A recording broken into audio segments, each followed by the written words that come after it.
Quick disclaimer, I am not an engineer, I am not an expert. This is just my opinions based on the things that I know and what I've researched.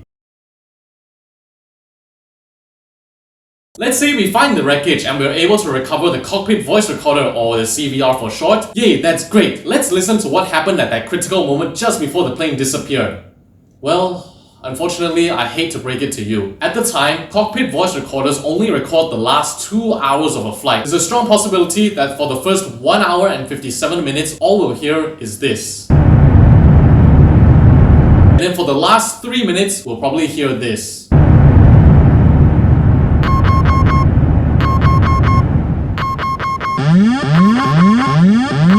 Sync rate, sync rate, sync rate, sync rate, sync rate, sync rate, sync rate, sync rate, sync rate, sync rate.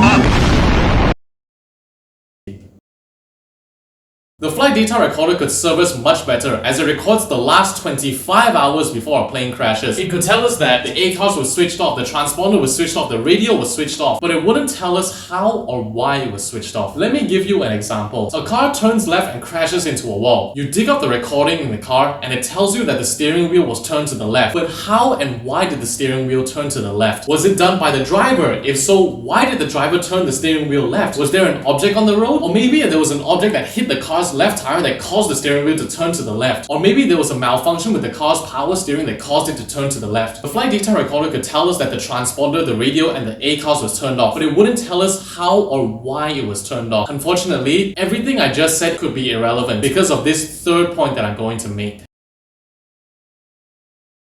Salt water is extremely corrosive. It will be very difficult to tell what damage was caused by whatever events happened in the flight when the plane hit the water, and what damage was caused by the plane just sitting there and corroding away. We're at almost 12 years and counting. At this point, I wouldn't be surprised if a single touch of the panels would cause them to disintegrate due to corrosion, making them even harder to recover and draw conclusions from. For the flight recorders, it doesn't get much better. I wouldn't be surprised if the flight recorders were this close to just disintegrating. And that's just the recovery operation. We then need to extract the data with no maintenance, and the flight recorders have never ran in the past 12 years. Would they even be working at this point?